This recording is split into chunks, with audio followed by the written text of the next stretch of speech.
விவரிக்க முடியாத அதிசயங்களை செய்பவர், வர்ணிக்க முடியாத அற்புதங்கள் செய்பவர் நம் தேவன். அவர் நல்லவர், வல்லவர், அவரது கரங்கள் நம் ஆதாரம் என்ற பாடலை நாம் பாடி கர்த்தரை துதிப்போம்.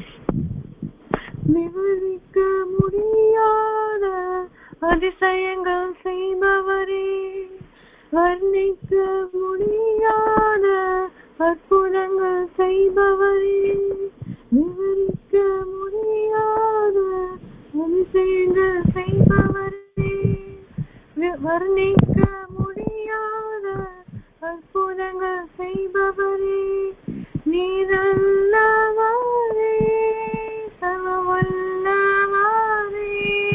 உம் கரங்கள் என் ஆதாரமே. நீரல்லவரே, சர்வவல்லவரே, உம் கரங்கள் என் ஆதாரமே. ஏந்தினி தாங்கினி உயர்த்தினி தப்புவித்தி, ஏந்தினி தாங்கினி உயர்த்தினி தப்புவித்தி, தகுதியே இல்லை இந்த உயர்வுகள் எனக்கு, மிகுதியான கிருபை காரணம் அதற்கு, தகுதியே இல்லை இந்த உயர்வுகள் எனக்கு, மிகுதியான கிருபை காரணம் அதற்கு, நீரல்லவரே, சர்வவல்லவரே, உம் கரங்கள் என் ஆதாரமே. நீரல்லவரே, சர்வவல்லவரே, உம் கரங்கள் என் ஆதாரமே. துவங்கியதை முடிப்பீரே, இறுதி வரை உடனிருப்பீரே, துவங்கியதை முடிப்பீரே, இறுதி வரை உடனிருப்பீரே, தடைகள் வந்தாலும் உம் தரிசனம் நிற்குமே, தாமதானாலும் அது நன்மையாய் முடியுமே, தடைகள் வந்தாலும் தரிசனம் நிற்குமே, தாமதமானாலும் அது நன்மையாய் முடியுமே. நீ நல்லவரே, சர்வவல்லவரே, உம் கரங்கள் என் ஆதாரமே. நீ நல்லவரே, சர்வவல்லவரே, உம் கரங்கள் என் ஆதாரமே. Amen. Hallelujah. Praise the lord. அருமையான ஒரு பாடல். ஆண்டவருடைய கரம்தான் நமக்கு ஆதரவு. அந்த வார்த்தைகள்லாம் அந்த கடைசி நாட்கள்ல நம்ம நிறைய பார்க்கிறோம். நம்மளை சுற்றி எத்தனையோ காரியங்கள் நடக்கிறது. ஆண்டவர் மட்டும்தான், ஆண்டவரை பிடிச்சிக்காத, ஆண்டவருடைய ஆதரவு மட்டும் பிடிச்சிக்காதவருடைய வாழ்க்கை பயங்கரமா போயிட்டு இருக்கிறத நம்ம பார்த்துட்டு தான் இருக்கோம். வசனமும் சொல்லுது இல்லையா, ஆண்டவரை நோக்கி பார்த்தவங்க தான் பிழைப்பாங்க, இல்லாவிட்டால் அவங்க அழிஞ்சு போயிடுவாங்க. இந்த வாரம் என்னுடைய கிளாஸ்ல ஒரு பையன், அவன் இப்ப 5 வயசு முடிஞ்சு கோயிங் டு கிண்டர் கார்டன். அவங்க அப்பா போன வருஷம் சம்மர்ல is a drug addict, he suicide. இந்த வாட்டி பாத்தீங்கன்னாக்கா அப்புறம் அந்த ஃபேமிலியை கண்டுபிடிச்சி ரீச் அவுட் பண்ணி அந்த அம்மா சர்ச்சுக்கெல்லாம் வந்துட்டு இருந்தாங்க. ரீஹேப்ல இருந்து வந்து மறுபடியும் அவங்களும் சூசைட் ஆயிட்டாங்க. இட்ஸ் லைக் அதெல்லாம் கேட்கும்போது ஆண்டவர் மட்டும் நம்ம ஆதரவா இருக்கிறதா, ஆண்டவர் என்ன செய்வார், நம்மளுடைய ஜீவனை பாதுகாக்கிற தேவன். அந்த பையன் ஆட்டிசம் வேற, அவனுக்கு ஒன்னும் தெரியல, அவன் பாட்டுக்கு சந்தோஷமா ஸ்கூலுக்கு வந்துட்டு உங்க பாட்டியும் தாத்தாவும் கொண்டாந்து விட்டுட்டு போறாங்க. அதெல்லாம் பார்க்கும்போது கர்த்தரை அறிந்த நாம் எவ்வளவு பாக்கியவான்கள், நம்ம சந்ததி எவ்வளவு பாக்கியவான்கள்.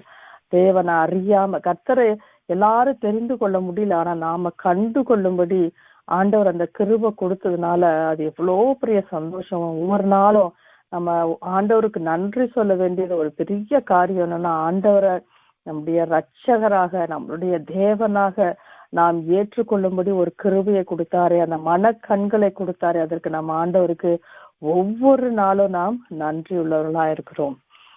இந்த நாளிலும் நம்முடைய தியானத்திற்கென்று எடுத்துக்கொண்ட வேத பகுதி எபிரேயர் 3ஆம் அதிகாரம் 7 15 வசனம் வாசிப்போம். Hebrew chapter 3 verses from 8 to 15, 7 to 15. ஆகையால் பரிசுத்த ஆவியானவர் சொல்லுகிறபடியே இன்று அவருடைய சத்தத்தை கேட்பீர்களாகில், வனாந்தரத்திலே கோபம் மூட்டின போதும் சோதனை நாளிலும் நடந்தது போல உங்கள் இருதயங்களை கடினப்படுத்தாதிருங்கள். ஆகையால் உங்கள் பிதாக்கள் என்னை சோதித்து என்னை பரீட்சை பார்த்து 40 வருஷ காலம் என் கிரியைகளை கண்டார்கள். ஆதலால் நான் அந்த சந்ததியை அரோசித்து, அவர்கள் எப்பொழுதும் வழி போகிற இருதயம் உள்ள ஜனம் என்றும் என்னுடைய வழிகளை அறியாதவர்கள் என்றும் சொல்லி, என்னுடைய இளைப்பாறுதலில் அவர்கள் பிரவேசிப்பதில்லை என்று என்னுடைய கோபத்திலே ஆணையிட்டேன் என்றார். சகோதரரே, ஜீவனுள்ள தேவனை விட்டு விலகுவதற்கு ஏதுவான அவிசுவாசமுள்ள பொல்லாத இருதயம் உங்களில் ஒருவனுக்குள்ளும் இராதபடிக்கு நீங்கள் எச்சரிக்கையாயிருங்கள். உங்களில் ஒருவனாகிலும் பாவத்தின் வஞ்சனையினாலே கடினப்பட்டு போகாதபடிக்கு இன்று எண்ணப்படும் அளவும் நாடோறும் ஒருவருக்கு ஒருவர் புத்தி சொல்லுங்கள். நாம் ஆரம்பத்திலே கொண்ட நம்பிக்கையை முடிவு பரியந்தம் உறுதியாய் பற்றி கொண்டிருப்போமாகில் கிறிஸ்துவினிடத்தில் பங்குள்ளவர்களாயிருப்போம். இன்று அவருடைய சத்தத்தை கேட்பீர்களாகில், கோபம் மூட்டுதலில் நடந்தது போல உங்கள் இருதயங்களை கடினப்படுத்தாதிருங்கள் என்று சொல்லி இருக்கிறது. இதை படிக்கும் போதே உங்களுக்கு தெரிஞ்சிருக்கும் இன்னைக்கு டாபிக் என்ன அப்படின்னா, நம்மளுடைய இருதயம். சரி, எனக்கு அந்த கடினம் அது ஏற்கனவே பேசிட்டேன். ஆண்டவரே கொஞ்சம் வேற எதையாவது கொடுக்கணும், அவரா கொடுப்பாரு, அவர் சொல்றதுதான் நாம செய்யணும் அப்படின்னா அப்புறம் சரி அந்த இருதயங்கள் எல்லாம் உட்காந்து யோசிச்சுக்கும் போது கிட்டத்தட்ட 44 டைப்ஸ் ஆஃப் இருதயம். ஃபாஸ்டா உங்களுக்கு சொல்றேன் பாருங்க. சோர்ந்து போன இருதயம், மூர்ச்சை அடைந்த இருதயம், மகிழ்ச்சியான இருதயம், கடினமான இருதயம், கற்பனைகளை கை கொள்வதற்கு ஏற்ற இருதயம், மேட்டிமையான இருதயம், வஞ்சிக்கப்பட்ட இருதயம், விசனப்பட்ட இருதயம், பின்வாங்கி போன இருதயம், துவண்டு போன இருதயம், கரைந்து போகிற இருதயம், சந்தோஷமான இருதயம், களிகூறும் இருதயம், தத்தளிக்கும் இருதயம், செத்து போன இருதயம், உத்தமமான இருதயம், குழம்பின இருதயம், செம்மையான இருதயம், கர்வம் கொண்ட இருதயம், இளகி போன இருதயம், இசைந்த இருதயம், உற்சாகமான இருதயம், பூரிக்கும் இருதயம், வாழ்கின்ற இருதயம், பயப்படாத இருதயம், கர்த்தரை தேடுகிற இருதயம், கர்த்தரை நம்புகிற இருதயம், பின் வாங்காத இருதயம், நல்ல விசேஷத்தினால் பொங்குகிற இருதயம், உணர்வுள்ள இருதயம், வியாகுலப்பட்ட இருதயம், தோய்ந்து போன இருதயம், ஆயத்தமான இருதயம், மாறுபாடான இருதயம், உறுதியுள்ள இருதயம், பொருளாசையை சாராத இருதயம், வசனத்திற்கு பயப்படாத இருதயம், நொறுங்குண்ட இருதயம், கட்டளைகளை காக்கும் இருதயம், துராலோசனையை பிணைக்கும் இருதயம், ஞானமுள்ள இருதயம், ஓலமிடுகிற இருதயம், பதற்றமுள்ள இருதயம், பலட்சியமான இருதயம். இது இவ்வளோ கேரக்டர் ஒண்ணு கூட பாருங்க, ரெப்படிஷனே வரல. நானும் ரொம்ப கேர்ஃபுல்லா யோசிச்சுதான் பார்த்துட்டே இருந்தேன். நான் இன்னும் வந்துட்டே இருந்தது, எனக்கு டைம் இல்லை, விட்டுட்டேன். பாத்தீங்கன்னா நம்ம இருதயத்துல 44 டைப்ஸ் ஆஃப் எமோஷன்ஸ் இருக்கு. இன்னும் கூட கொஞ்சம் இருக்குன்னு நினைக்கிறேன். நான் உட்காந்து இவ்வளவுதான் எழுத முடிஞ்சதுனால புலம்பல் வரைக்கும் தான் வந்திருக்கிறேன். இன்னும் புலம்பலுக்கு அப்புறம் இன்னும் இருக்குது. நான் இன்னும் அந்த வேர்ட் சர்ச்சை போட்டு தேடணும். அப்ப இவ்வளோ இமோஷன்ஸ் நமக்குள்ள இருக்கு இல்லையா? நம்ம சொல்ல முடியாது. ஏன்னா நம்ம வாழ்க்கையில நாம் கடந்து வருகிற பாதைகள் அப்படி இருக்கு. ஆண்டவர் சொல்லிட்டாரு, உலகத்திலே உங்களுக்கு உபத்திரம் உண்டு, திடன் கொள்ளுங்கள், நான் உலகத்தை ஜெயித்தேன். ஆனா நம்ம அந்த பாதைகளை நாம கடந்து போகும்போது இவ்வளோ இதை நம்ம கடந்து உடைஞ்சு போடுறோம், கட்டப்படுறோம், உடைக்கப்படுறோம், மனுஷங்க ஏறி போகப்படுறாங்க. இப்போ இதெல்லாம் நம்முடைய இருதயம் என்ன செய்யுது? தவிக்குது, அங்கலாய்க்குது, கதறுது, எல்லாம் இது நம்மளுடைய எமோஷன். ஆனா இப்போ இந்த பேசேஜ்ல நம்ம எபிரேயர்ல நம்ம பார்த்ததை பார்த்தீங்க அப்படின்னாக்கா, இந்த இருதயம் என்ன பண்ணுது அப்படின்னு பார்த்தாக்கா, ஆண்டவருக்கு எதிர்த்து நிக்கிற இருதயம். இப்ப அதெல்லாம் பாத்தீங்கன்னா மனுஷனுடைய எமோஷன்ஸ். அவங்க பாடுகளின் வழியா போகும்போதோ, கஷ்டங்களின் வழியா போகும்போதோ, அந்த மாதிரிலாம் போகும்போது அது ஒரு விதமான எமோஷன். ஆனா இதுல பாத்தீங்க அப்படின்னாக்கா, இதுல நம்ம 2 வாட்டி இந்த வார்த்தையை வாசிக்கிறோம். உங்கள் இருதயங்களை கடினப்படுத்தாதிருங்கள். 8ஆம் வசனத்துல வாசிக்கிறோம். அதே போல நம்ம 13ஆம் வசனத்திலையும் நம்ம வாசிக்கிறோம். வஞ்சனையினாலே, பாவத்தின் வஞ்சனையினாலே கடினப்பட்டு போகாதபடிக்கு. அப்போ அந்த இருதய கடினம் அப்படின்னு பார்க்கும்போது அது என்ன, எப்படி ஒரு நாள்ல நம்ம இருதயம் கடினப்பட்டுணுமா? கடினம் அப்படின்னா இருதய கடினத்தை எதுக்கு நம்ம ஒப்பிடுறாங்க? சிமெண்ட் நீங்க தண்ணி போட்டு கலக்கி அப்படியே நீங்க விட்டுட்டு போயிட்டீங்கன்னு வைங்க, என்ன ஆகும்? கட்டியாகும். அதுக்கப்புறம் அதை உடைக்க முடியுமா? அதை உடைச்சி நீங்க சிமெண்டா மாத்த முடியுமா? முடியாது. மணல் என்ன பண்ணலாம்? நீங்க மண்ணு கட்டி இது பண்ணலாம். அது காஞ்சி போச்சுனாக்கா மறுபடியும் அது மணலா போயிடும். அதே போல ஒரு பிரெட் எடுத்துக்கோங்களேன். ஒரு பிரெட் அது அப்படியே கட்டி மாதிரி ஆயிடுச்சுன்னா அதை என்ன பண்ணுவாங்க? நம்ம அதை ஐயோ ஊற வச்சு நம்ம ஏதாவது பண்ணலான்னு யோசிப்போமா? கிடையாது. அதை நம்ம என்ன செஞ்சிருவோம்? ஐயோ அதை சாப்பிடாத, அது கல்லு மாதிரி இருக்கு, அது that is used to be tossed, அதை நம்ம தூக்கி போட்டுருவோம். அப்போ ஒரு கடினம் அப்படிங்கிறது அதே போல அந்த பிரெட் நீங்க இன்னைக்கு வாங்குறீங்க, நாளைக்கே இதாயிடுமா? ஹார்ட் ஆயிடுமா? கிடையவே கிடையாது. அது ஒரு 2 நாள் 3 நாள் அப்படியே இருந்து நம்ம யூஸ் பண்ணாம ஒரு வயசுல காத்து அதெல்லாம் போய் அது என்ன ஆயிடுது? ஹார்ட் ஆகி கடைசியில் நம்ம தூக்கி போடுறோம். அப்போ இருதய கடினம் அப்படின்னு சொல்லும் போது அது ஒரே நாள்ல வர்ற ஒரு காரியம் கிடையாது. இன்னொன்னு, ஆண்டவருக்கு நம்ம நிறைய இடத்துல நம்முடைய இருதயங்கள் கடினப்படலாம்.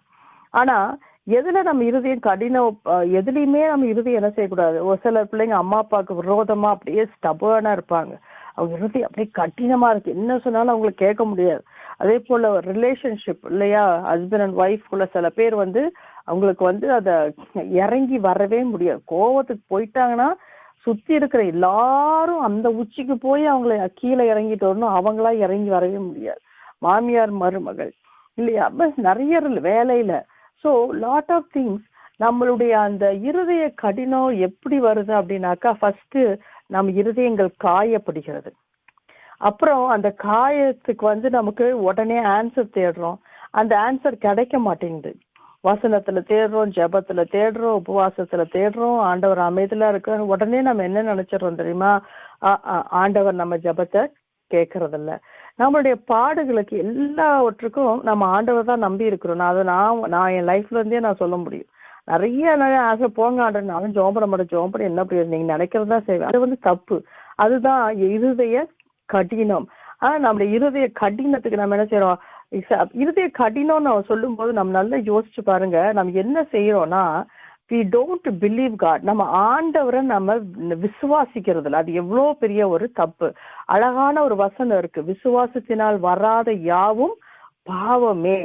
அப்ப நம்ம ரட்சிப்பை ஏற்றுக்கொண்டதே நம்ம விசுவாசத்தின் மூலம் தான். நம்ம ஆண்டவரை பார்த்தது கிடையாது, இயேசு கிறிஸ்துவ பார்த்தது கிடையாது, அவர் மரிச்சு everything we do by faith.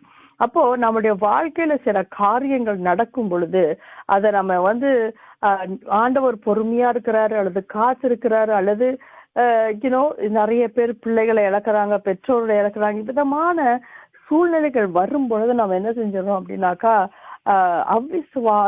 நம்ம அவிசுவாசப்படும் போது என்ன ஆகுது? நம்முடைய இருதயம் கடினமாகுது. அதை கொஞ்சம் கொஞ்சமா அந்த அவிசுவாசம், அடப்போ சரி விடு, ஏதோ என்ன பண்றது, நம்ம ஆண்டவர் கர்த்தருடைய பிள்ளையா பிறந்துட்டோம், சரி சர்ச்சுக்கு போவோம் வருவோம். நமக்கும் ஆண்டவருக்குள்ள இருக்கிற கனெக்ஷன்ல என்ன வரும் தெரியுமா? அப்படியே ஒரு மரண்டு, என்ன சொல்றது, ஒரு மரக்கட்டை போல, அல்லது அந்த ரிலேஷன்ஷிப்ல ஒரு எக்ஸ்பெக்டேஷன் இருக்காது, எதிர்பார்ப்பு இருக்காது. இப்போ உங்க ஹஸ்பண்ட் உங்களை ஹர்ட் பண்ணிட்டே இருக்கிறாருனாக்கா நம்ம என்ன செய்யறோம்? அதை ஒரு ஜடமா தான் நம்ம ஹஸ்பண்ட் யோசிக்க மாட்டோம். ஏதோ ஒரு மாசம் பில்லு கட்டுற மிஷின், ஓகே என்னத்தையோ வாழ்ந்துட்டு போவோம், அப்படிதான் நம்ம இருப்போமே ஒழிய உண்மைக்குமே அந்த அன்பு பரிமாற்றங்களோ அல்லது ஐயோ வந்த உடனே அவங்களுக்கு உபசரிக்கணும், அது எதுவுமே இருக்காது.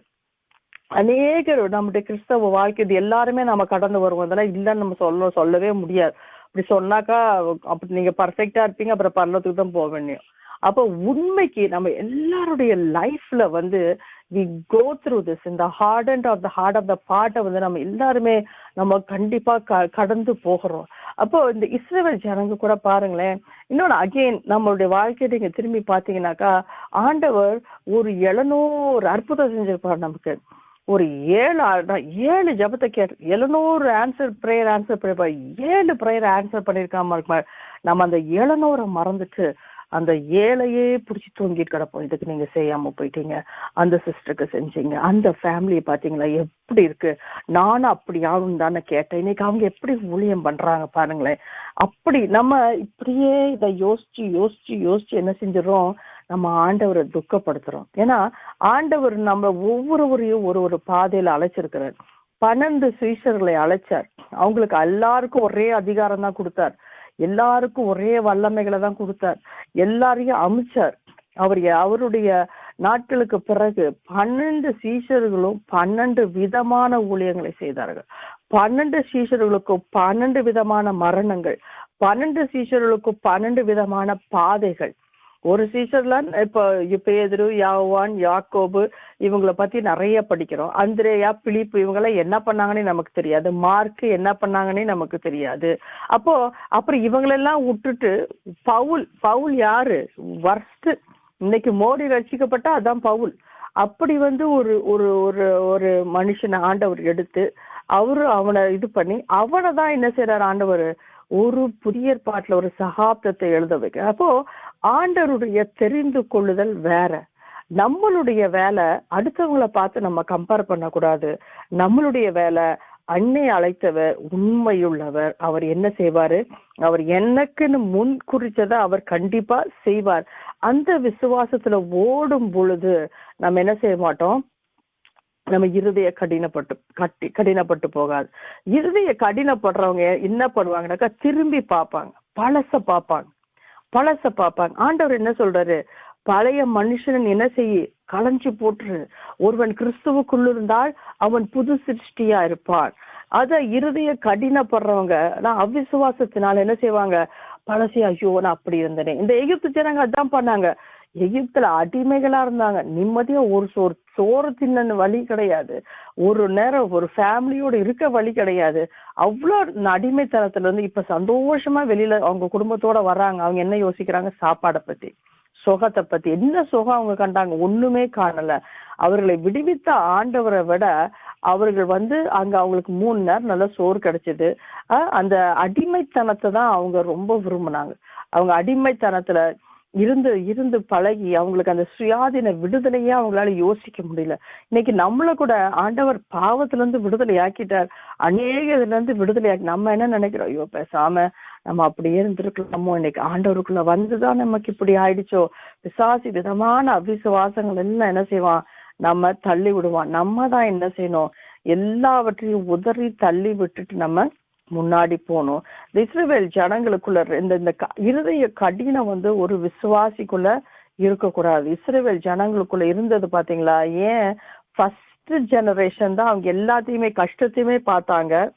அதே போல அந்த அவங்க விடுதலையாய் பார்வோன் போன் சொன்னதையும் அவங்கதான் பார்த்தாங்க. அங்க பஸ்கா அவங்கதான் பார்த்தாங்க. அப்புறம் அங்கிருந்து கிளம்பி வந்ததை பார்த்தாங்க. தலைச்சன் பிள்ளை சங்கரிப்பு அந்த ஓலத்தை எல்லாம் கேட்டாங்க. இவங்க வீட்டுல ஒரு சாவு இல்லை, பத்திரமா வந்தாங்க. அதே போல மேகசம்பம் அக்னி சமம் பார்த்தாங்க. அதே போல கடல்ல நடந்தாங்க. இவ்வளோ அற்புதம் பார்த்த ஜனங்க தான் மோசைய அடிக்கிறதுக்கு கல்ல தூக்குனாங்க. இவ்வளோ பார்த்தவங்க அவங்க ஆண்டவர் மேல அவங்க ட்ரஸ்ட போடவே இல்லை. கடைசி வரைக்கும் அவங்க மோசை மேலதான் அவங்க ட்ரஸ்ட போட்டுட்டு மோசையே தான் எல்லாத்துக்கும் அவங்க என்ன செஞ்சுட்டு இருந்தாங்க, குற்றம் சொல்லிட்டு இருந்தாங்க. மோசையே நோக்கி அவங்க பார்த்துட்டு இருந்தாங்க, மோசையே நோக்கி முறையாடிட்டு இருந்தாங்க. ஒருத்தராவது ஐயோ நம்ம ஆண்டவரை நோக்கி பார்ப்போம், ஒருத்தருக்கு கூட அந்த எண்ணமே கிடையாது. அவ்வளோ ஒரு மோசமான ஒரு கூட்டம். நம்மளும் அந்த லிஸ்ட்ல தான் இருந்திருப்பான். நம்ம இன்னைக்கு இந்த செஞ்சுரியில பிறந்தனால நம்ம பெரிய பரிசுத்தவானாட்ட பேசிட்டு இருக்கோம். நம்மளும் அங்க இருந்திருந்தோம்னா நம்மளும் அப்படிதான் பேசி இருந்திருப்போம். ஏன்னா நம்ம எல்லாருமே பாவிகள் தான், நம்முடைய மனசு அப்படிதான் இருக்கு. ஆனா தேவன் பரிசுத்தம் உள்ளவர், அன்புள்ளவர், நம்ம நேசிக்கிறவர். அவர் என்ன செய்யறாரு, நமக்காக இறங்கி வந்து அவர் எல்லாவற்றையும் செய்கிறார். அதை நம்ம என்ன செய்ய மாட்டேங்கிறோம், உணர மாட்டேங்கிறோம். தேவன் செய்த நன்மை, அந்த நன்மை கர்த்தர் யார் மூலமா செய்யறாரு அவங்கள நம்ம பிடிச்சிக்கிறோம். ஆனா நமக்காக எல்லாவற்றையும் செய்த ஆண்டவரை, செய்து கொண்டிருக்கிற ஆண்டவரை நம்ம என்ன செஞ்சிடறோம், மறந்துடுறோம், அல்லது அவர் மேல கசப்பாயிடுறோம். ஏன்னா அவர் செய்கிற அனுமதிக்கிற சில பாடுகள் நம்மளை சீர்படுத்துவதற்கு, நம்மளை சீர்திருத்துவதற்கு, நம்மளை என்ன பரிசுத்தப்படுத்துவதற்கு, நம்மளை சுத்தம் பண்ணுவதற்கு, இன்னும் கனி கொடுக்கும்படி சுத்தம் பண்ணுவதற்கு ஆண்டவர் சில பரீட்சைகள், சில உபத்திரவங்களை அனுமதிக்கும் போது நம்ம என்ன செய்யறோம், அதையெல்லாம் பிடிச்சிக்கிட்டு எனக்கு ஏன் ஆண்டவர் இவ்வளோ பிரச்சனை, இவ்வளோ சோதனை அப்படி நம்ம ஆண்டவர் என்ன செய்யறோம், கசந்து கொள்ளுகிறவர்களா இருக்கிறோம். அப்ப அந்த இருதய கசப்பு, அந்த கசப்பு, இந்த கடினம், இதெல்லாம் நீங்க யோசிச்சு பாருங்க. இன்னைக்கு யாரையா உங்களுக்கு மன்னிக்க முடியல அப்படின்னாக்கா you take it to the Lord and ask பண்ண, யோசிச்சு பாருங்க. ஆண்டவர் சொல்லுவாரு, நான் உன்னை மன்னின்னு சொல்றேன், நீ தான் மன்னிக்க மாட்டேங்கிற. ஏன் அப்படின்னாக்கா அவங்க உங்களுக்கு செஞ்ச அந்த காரியங்கள் அவ்வளவு பயங்கரமா இருக்கு. உங்களுக்கு பயம், மன்னிச்சுட்டா ஐயோ நம்ம போய் அவங்கள்ட்ட பேசணுமே, மறுபடியும் அவங்க அப்படி வருவாங்களே. ஆனா நான் ஒண்ணு சொல்றேன், நம்ம ஒருத்தரை மன்னிக்க முடியாம இருக்கிற வரைக்கும் அவங்களுக்கு பிரச்சனை கிடையாது, நமக்கு தான் பிரச்சனை. ஏன்னா நமக்கு அந்த ஆசீர்வாதத்தை நம்ம சுதந்திரிக்கிறது கிடையாது. ஏன்னா நம்ம ஒரு அந்த மன்னிக்காதனால, அந்த ஒரு சுபாவத்தினால நம்ம என்ன பண்றோம், அது நம்மளை அப்படியே மேல எழும்ப விடாம கீழே பிடிச்சி பிடிச்சி பிடிச்சி இழுகுது. ஆனா நீங்க அந்த மனுஷனை அந்த காரியத்தை மன்னிச்சு விட்டுரு பாருங்களேன், you will go up in your life. நீங்க வாழ்க்கையில மேல ஏறுவீங்க. நீங்க மன்னிக்காம இருக்கிற வரைக்கும் அவங்க மேல இருப்பாங்க, நீங்க கீழே இருப்பீங்க. ஏன்னா நம்ம கர்த்தருக்கு நம்ம அதுதான். இப்போ ஒரு பட்டம் இருக்குன்னு வச்சுக்கோங்க, அது ரொம்ப நேரம் ரொம்ப தூரம் போற கை யார் கையில இருக்கு, அது யார் பட்டம் விடுறாங்களோ அவங்க கையில இருக்கு. அப்ப நம்ம கர்த்தருடைய கையில இருந்தா நம்ம மன்னிப்போம், அவங்கள மறந்துடுவோம், ஆண்டவரை பார்ப்போம், ஆண்டவரை பார்க்க பார்க்க மேல போவோம்.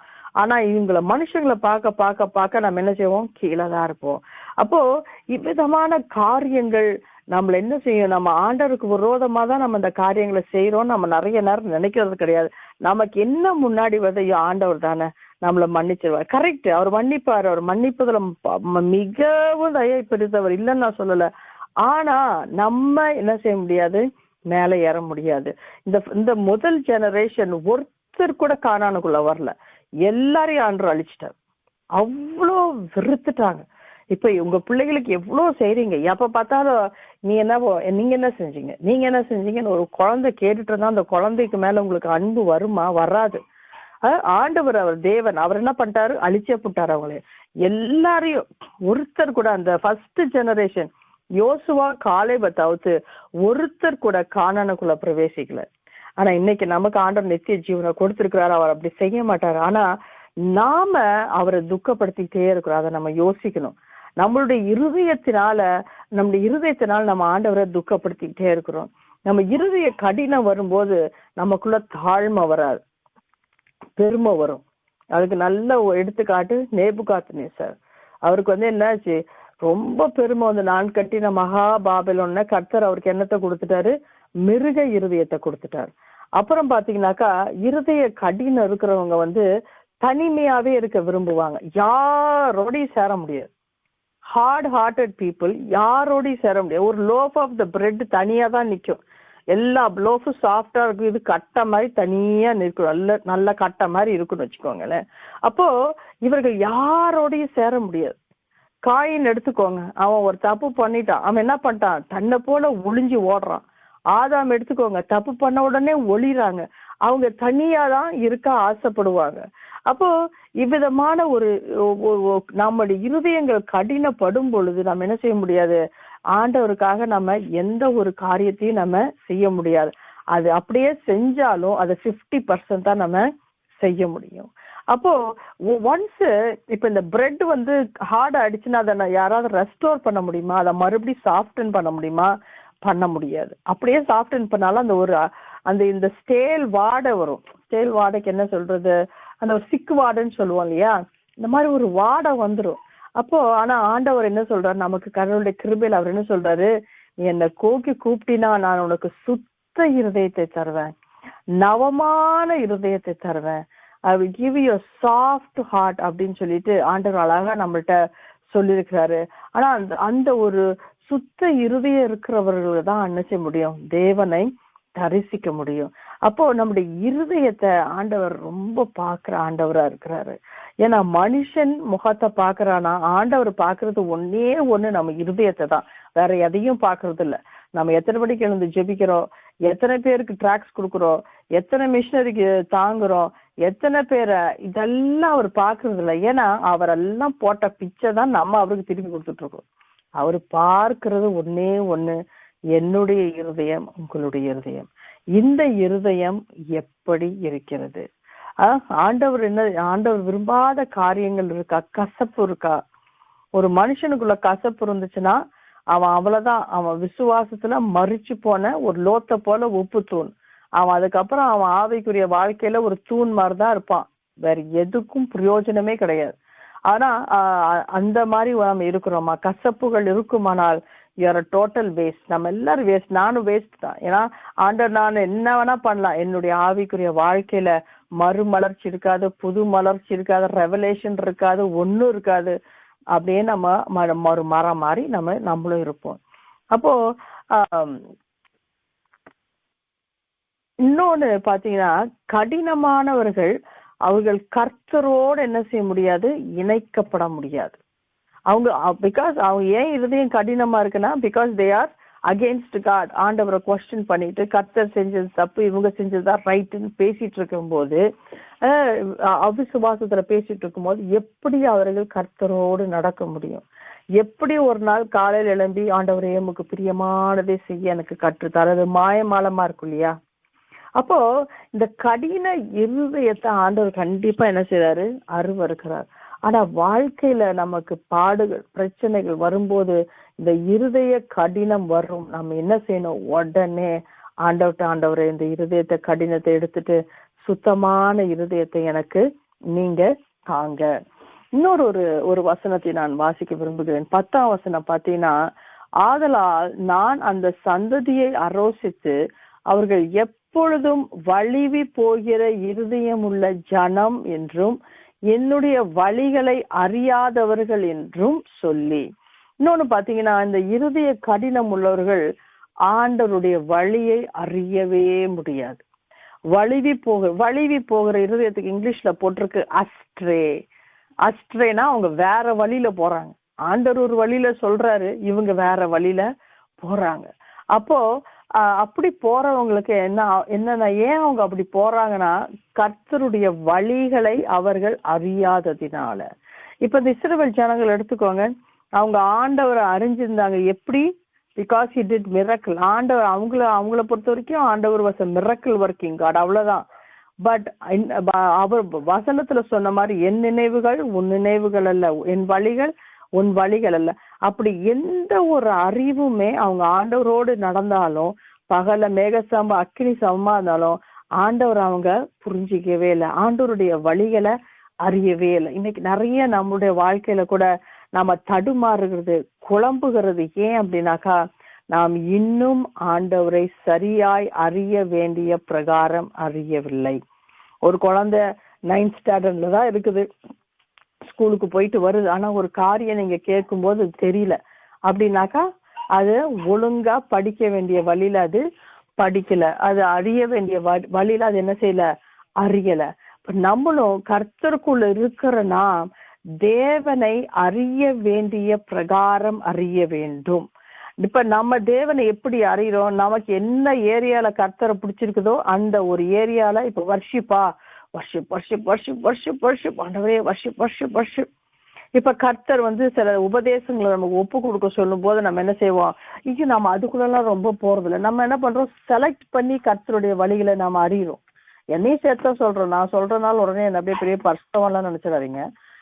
எல்லாரும் நம்ம அப்படித்தான் நினைக்கிறோம். எதுல நமக்கு ரொம்ப பிடிக்குதோ அதுல ரொம்ப கவனம் செலுத்துறது. உபதேசங்கள், பரிசுத்தமான காரியங்கள், எதெல்லாம் விட்டு விடுன்னு சொல்றோம், கோபத்தை விட்டு விடு, உக்கரத்தை விட்டு விடு, எரிச்சல் ஆகாது, இதெல்லாம் சொல்லுது. இதெல்லாம் என்ன செய்ய முடியல, நம்மளால ஒரு கன்சிஸ்டண்டா இது பண்ண முடியல. ஒரு சமயங்களை நம்ம தவறுகிறோம், அதை ஆண்டவர் அறிகிறார். ஆனா ஆண்டவர் என்ன சொல்றாருன்னா, நீ ஏன் இருதயத்தை கடினப்படுத்துற அப்படின்னா, யூ ஹவன்ட் அண்டர்ஸ்டாண்ட் மீ, என்னுடைய வழியை நீ அறிஞ்சிக்கல, என்ன நீ அறிஞ்சிக்கல. என்ன ஒரு மணி மேய்க்கிற மிஷின் மாதிரியும் பிளெஸிங் தர மிஷின் மாதிரியும் தான் நீ பாக்குறிய ஒழிய I am a God who understood everything. எல்லாவற்றையும் அறிந்த தேவன் அப்படின்னா நம்மளை உருவாக்கி எல்லாவற்றையும் அறிந்த தேவன் நம்ம இந்த சூழல் நடத்துறாருனா he has a purpose. அந்த ஒரு நிச்சயம் இல்லாதவர்களாக நாம் குழம்பிக் கொண்டு தடுமாறிக் கொண்டு புலம்பிக் கொண்டு நாம் நம்முடைய விசுவாச வாழ்க்கையை நாம் ஓட்டுகிறோம். அதை ஆண்டவர் அருவருக்கிறார். அப்படி ஆண்டவர் மேல அந்த உறுதியான நம்பிக்கை இல்லை அப்படின்னாக்கா கண்டிப்பா நாம இடரல் அடைவோம் அல்லது மற்றவர்களுக்கு இடறுகிறவர்களாக நாம் மாறுவோம். அதுல எந்த ஒரு டவுட்டுமே கிடையாது. பரிசேயர்கள்லாம் பாருங்க, கட்டளைகள் கற்பனைகளை கை கொண்டாங்க. ஆனா பைபிள்ல கன்னி மரியாள் உற்பத்தி பண்றத அந்த ஒரு பார்ட்டை அப்படியே அவங்க நம்பல, அது அப்படியே இருந்துட்டாங்க. ஏன்னா அவங்களுடைய பாதையில அவங்க போயிட்டே இருக்காங்க, நேராவா போயிட்டு இருக்காங்க. எல்லா வசனத்தையும் அலசி ஆராய்ந்து உட்காந்து எல்லாம் பார்த்துருந்தாங்கன்னா ஐயோ இந்த வசனம் சகரியால எப்படி சொல்லுது, ஏசாயால எப்படி சொல்லுது, எவ்வளவு தெளிவா போட்டிருக்கு. உட்கார்ந்து அலசி ஆராய்ந்து பார்த்துருந்தாங்கன்னா அவங்களுடைய கண்கள் திறக்கப்பட்டிருக்கும். அவங்க பண்ணல. அவங்க ஃபுல்லா அவங்க ஒரு வழி, நான் இப்படி அவங்க பொசிஷனுக்காகவும் ஐயோ இதெல்லாம் போயிடுமே அப்படின்னு சொல்லிட்டு வசனத்தை சத்தியத்தை மறைச்சிட்டு தங்களை வெளிப்படுத்தினாங்க. இன்னைக்கு நாமளும் வசனத்தை வாசிக்கும் போது எல்லா வசனத்துக்கும் நம்முடைய இருதயங்களை நாம் என்ன செய்யணும், இணங்க பண்ணணும். நமக்கு பிடிச்ச வசனங்களுக்கு மாத்திரம் இல்ல, நமக்கு பிடிச்ச காரியங்களுக்கு மாத்திரம் அல்ல, எல்லாவற்றிற்கும் நம்ம என்ன செய்யணும், இடம் கொடுக்கும் பொழுதுதான் தேவனை நாம் அறிய முடியும். நம்ம தேவனை நம்ம பார்க்க முடியாது, ஆனா நம்முடைய தேவன் யார், எப்படிப்பட்டவர் அப்படின்னு அவருடைய வழிகள் என்ன அப்படிங்கிறத ஆண்டவர் நமக்கு அழகா எழுதி கொடுத்திருக்கிறார். அந்த இதை நம்ம ஃபாலோ பண்ணும் பொழுதுதான் ஆண்டவருடைய வழிகளை நம்முடைய வாழ்க்கையில நாம் அறிந்து கொள்ள முடியும். அப்புறம் இன்னொரு வசனத்தை பாருங்களேன், 12:13 வாசிக்கிறேன். சகோதரரே, ஜீவனுள்ள தேவனை விட்டு விலகுவதற்கான அவிசுவாசம் உள்ள பொல்லாத இருதயம். பாருங்க, ஃபர்ஸ்ட் கடின இருதயம், வலிவி போகிற இருதயம், அவ்விசுவாசம் உள்ள பொல்லாத இருதயம் உங்கள் ஒருவனுக்குள்ளும் இராதபடி நீங்கள் எச்சரிக்கையாருங்கள். உங்களில் ஒருவனாகிலும் பாவத்தின் வஞ்சனையினாலே கடினப்பட்டு போகாதபடிக்கு வருமளவும் ஒவ்வொருவருக்கும் புத்தி சொல்லுங்க. அப்போ எந்த ஒரு கேர் கொடுக்குறாரு பாருங்க ஆண்டவர் நமக்கு. ஏன்னா அந்த வாழ்க்கையில இன்னைக்கு நம்ம அநேக காரியங்கள்லாம் பாக்குறோம், அநேக உபதேச குழப்பங்களை பாக்குறோம், எல்லா இடத்துல குழப்பங்களை, எதை ஃபாலோ பண்றது, எதை ஒரு மனுஷன் பைபிள் மட்டும் இல்லைன்னா இந்த உலகத்தை ஃபாலோ பண்ணா அவன் சீக்கிரத்துல பைத்தியக்காரன் ஆயிடுவான். ஆனா இன்னைக்கு நமக்குள்ள வேத வசனத்தில் இருக்கிறனால நம்ம நம்பிக்கையில நிச்சயம் உள்ளவர்களாய் நாம நிற்கிறோம். இந்த வேத வசனம் இல்லாம எல்லாரும் மனம் போன போக்கில கால் போன போக்கில எல்லாம் போயிட்டு மரணத்திற்கு எதுவா எல்லாம் ஓடிக்கொண்டிருக்கிறாங்க. நான் சொன்ன இந்த பையனுடைய அம்மா பாத்தீங்கன்னா அவங்க எல்லாம் பேசுனாங்கன்னா நல்லா வாய் திறந்து பார்ப்பேன். இந்த அம்மா ஒரு ட்ரக் அடிக்ட், அப்படி ஆல்கஹாலிக்குன்னு எனக்கு கேட்ட உடனே எனக்கு மனசே ஆறல. So heart broken. ஏன் இப்ப இந்த மாதிரி ஒரு போர்வையோட எத்தனை பேர் இருக்கிறாங்களோ ஐ டோன்ட் நோ. நான் இருந்து ஜோம் பண்ண, ஆண்டவரே ப்ளீஸ் விதமான மக்கள் எல்லாம் let them come out of that shell of அப்படியே அவங்க பர்ஃபெக்ட்னு காமிக்கிற ஷெல்ல எதுக்கு இருந்து தேர் வேஸ்டிங் தியர் லைஃப். நான் அதிகமா அதனால ஜோம் பண்ணேன். அப்போ இதெல்லாம் தான் என்ன சொல்றது, அவங்க எல்லாம் ஆண்டவர் வேண்டாம் அப்படின்ட்டு ஆண்டவருக்கு பதிலாக they chose drinking, they chose drugs, they do other pleasures, but what to do, தன்னுடைய ஜீவனை மாய்த்துக் கொள்வதற்கு. ஆனா நம்ம ஆண்டவருக்குள்ள இருக்கும் பொழுது பாடுகள் பிரச்சனைகள் வந்தாலும் நம்முடைய இருதயம் கர்த்தரை நம்பி திடனாய் இருக்கும். இப்போ இந்த நாட்களிலோ நமக்குள்ள ஆண்டவர் நமக்குள்ள விதமான இருதயங்கள், பொல்லாத இருதயம், வலிவு போகிற ஒரு இருதயம், கண்டிப்பா நிறைய இடத்துல நம்ம வலிவு போகணும். நீங்க யோசிச்சு பாருங்களேன், நம்ம நிறைய இடத்துல we go astray and come back. ஆண்டவர் சொல்வார், இப்ப செய்யாத, போங்க ஆண்டவர், என்னால இப்ப எல்லாம் மன்னிக்க முடியாது, நான் இன்னும் ஒரு 2 வருஷம் கழிச்சு மன்னிக்கிறேன். தட் இஸ் வலிவி போகிற இருதயம். நீ எழுந்திருச்சு இன்னைக்கு இந்த காரியத்தை போங்க ஆண்டவர், எனக்கு நிறைய வேலை இருக்கு, அது ஒரு வலிவி போகிறது. ஆண்டவர் சொல்ற எல்லா காரியத்தையும் நம்ம என்ன செய்யறோம், அப்படியே நழுவ விட்டுறோம். we don't take that. அதை நம்ம கீழ்ப்படியும் போதுதான் நமக்கு ஆசீர்வாதமே கீழ்ப்படுதல்ல தான் இருக்கு. ஆபிரகாம் கீழ்ப்படிந்ததுனால ஆண்டவர் என்ன செஞ்சாரு, அவனை பூமியில் உள்ள எல்லாருக்கும் ஜாதிகளுக்கு தகப்பனா மாற்றினார். அந்த கீழ்ப்படிதல் இல்லாவிட்டாலே நம்மளுடைய வாழ்க்கையில நிர்விசாரங்கள், கடினங்கள், கசப்புகள், மன்னிக்கத்தன்மை இதெல்லாம் அப்படியே உள்ள என்ன செஞ்சிடும், அப்படியே வந்துடும். கடைசியா ஒரு வசனத்தை நான் வாசித்து நான் ஜெபித்து முடிக்க விரும்புகிறேன். 14ஆம் வசனம். நாம் ஆரம்பத்திலே கொண்ட நம்பிக்கையை, ஆரம்பத்துல நம்ம ரட்சிக்கப்பட்ட நாட்களில் கொண்ட நம்பிக்கையை முடிவு பரியந்தம் உறுதியாய் பற்றி கொண்டிருப்போமாகில் கிறிஸ்துவினிடத்தில் பங்குள்ளவர்களாயிருப்போம். நிறைய பேர் பரலோகத்துக்கு போனா போதும்னு நினைக்கிறாங்க. நம்ம அப்படி கிடையாது. We need to be part of what God has for us. Part of. இப்போ உங்க வீட்டுல இப்ப நான் ஒரு ரூம்ல இருக்கலாம், ஆனா உங்க பிள்ளைங்க எப்படி இருக்கும், எல்லா ரூம்லயும் போய் எல்லாத்தையும் அரட்டிக்கிட்டு இது பண்ணிட்டு இருக்கோம். That's what God wants us. நிறைய பேர் நான் பரலோகம் போனா போதும், அப்படி கிடையாது. நம்ம காட் அதுக்காக நம்மளை ஆண்டவர் அழைக்கல. அவர் எல்லாவற்றிலும் பங்குள்ளவர்களா இருக்கும்படி நம்ம அழைக்கிறார். அப்படி நம்ம கடந்து வரணும்னா நம்ம என்ன செய்யணும், இந்த கடினமான இருதயம் எல்லாவற்றையும் தூக்கி போட்டுட்டு, ஆண்டவரே சுத்தமான இருதயத்தை தாங்க, சுத்த இருதயத்தை சிருஷ்டித்து நிலவரமான ஆவியை தந்து என்ன செய்யுங்க, புதுப்பிங்க ஆண்டவரே அப்படின்னு சொல்லிட்டு ஒரு நாள் கேட்கக்கூடாது, ஒவ்வொரு நாளும் கேட்கறோம். ஏன்னா இந்த உலகத்துல பாடுகள், பிரச்சனைகள், போராட்டங்கள் அவ்வளோ இருக்கு. நம்மளை சோர்வுபடுத்த, கலங்க பண்ண, நம்ம இருதயத்தை தோய்ந்து போக பண்ண, வியாகுலப்பட, நம்மளை குத்தப்பட அவ்வளோ இருக்கு. அதனால இதுல நம்ம அப்படியே நம்ம விட்டுறாம இருக்கணும்னா ஒவ்வொரு நாளும் ஆண்டவரே சுத்த இருதயத்தை தாங்கப்பா, நிலவரமான ஆவிய நிலை தாங்க. நம்ம கேட்கும் போது, நம்மை தாழ்த்தும் பொழுது ஆண்டவர் உண்மையிலுமே அவருடைய இருதயத்தை நமக்கு தந்து அவருடைய ஆவியை ஊற்றி நம்மளை கண்டிப்பாய் கர்த்தர் ஆசீர்வதித்து வழி நடத்துவாராக. நாம ஜெபிப்போமா. ஸ்தோத்திரிக்கிறோம் ஆண்டவரே, நாங்கள் வாழ்த்துகிறோம், வணங்குகிறோம் ஆண்டவரே. அப்பா, அந்த வேலையில அருமையான அந்த வசனத்திற்காக நன்றி ஆண்டவரே. நீர் எங்களோடு பேசினீர் என்று நான் விசுவாசிக்கிறேன் ஆண்டவரே. அப்பா, அநேக நேரத்துலப்பா பாடுகள், போராட்டங்கள்லாம் வரும் பொழுது அவ்விசுவாசம் எங்களுக்குள்ள தலை தோங்கி நிற்கிறது ஆண்டவரே. சோர்வுகள் வருதப்பா ஆண்டவரை. கேள்வி கேட்கிறோன்னு வர்றோம். கேள்வி கேட்கறது தப்பு இல்லை ஆண்டவரே. ஆனா அந்த கேள்வியை எங்களுடைய வாழ்க்கையில ஒரு ஆன்சரா எடுக்கக்கூடாது ஆண்டவரே. அதையே நாங்க புடிச்சிட்டு நிக்க கூடாது ஆண்டவரே.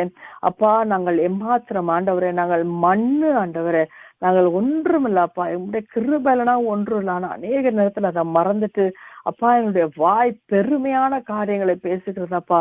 விதமான காரியங்கள் எல்லாம் எங்களுக்கு மன்னித்து ஆண்டவரே எங்களை தாழ்த்தி ஆண்டவரே அப்பா, நாங்கள் கற்றுக்கொள்ளுகிறவர்களை போல உங்களுடைய சமூகத்துல எப்பொழுதும் ஆவலாய் காத்திருக்க எங்களுக்கு உதவி செய்யுங்கப்பா. கல்விமானி நாவை தாங்கப்பா ஆண்டவரே. உண்மை அறிகிற அறிவை தாங்கப்பா ஆண்டவரே. கத்தாவே, ஒரு உபயோகம் இல்லாத ஒரு பிரெட்டை போல நாங்க இருதயமாய் வச்சு அதை தூக்கி போடுறதை விட ஆண்டவரே ஒரு பயனுள்ள பாத்திரமாய் உடைய கரத்துல இருந்து ஆண்டவரே உம்முடைய கத்தாவே நாளிலே உம்முடைய மகிமைக்கு நாங்கள் பங்குள்ளவர்களாய் நீர் எங்களை கத்தாவே ஆசீர்வதித்து வழி நடத்துமாறு நாங்கள் ஜெபிக்கிறோம் ஆண்டவரே. உம்முடைய அன்பின் கரங்களை ஒப்பு கொடுக்கிறோம். விசேஷமா பிஜி சிஸ்டர் ஃபேமிலிக்கு ஜெபிக்கிறோம். அந்த வாரம் அவங்க திரும்பி வராங்க, அவங்க பிரயாணத்துல கூட இருங்க. உடைய திருநாமத்தை மகிமைப்படுத்துங்கப்பா. ஒவ்வொருவரையும் ஆசீர்வதிங்க. நாங்கள் மீண்டும் சந்திக்கும் வரை என் தேவனுடைய கிருபையும் சமாதானமும் பிரசன்னமும் ஒவ்வொருவரோடு இருந்து வழி நடத்துமாறு நாங்கள் ஆண்டவரே கேட்டுக்கிறோம் ஆண்டவரே. நம்முடைய அன்பின் கரங்களை ஒப்பு கொடுக்கிறோம், உங்களை மறைக்கிறோம். நாங்கள் சிறுகவும் நீர் பெருகவும் என்ற ஆண்டவரே தொடர்ந்து எல்லா காரியங்களையும் நீர் பொறுப்பேற்று உடைய நாமத்தை மகிமைப்படுத்துவீராக. இயேசுவின் நாமத்தில் கேட்கிறோம் நல்ல பிதாவே, ஆமென். என் ஆத்துமாவே கர்த்தரை ஸ்தோத்திரி, என் முழுமே பரிசுத்த நாமத்தை ஸ்தோத்திரி. என் ஆத்துமாவே கர்த்தரை ஸ்தோத்திரி, கர்த்தர் செய்த சகல உபகாரங்களையும் மறவாதே. ஆமென், ஆமென், ஆமென்.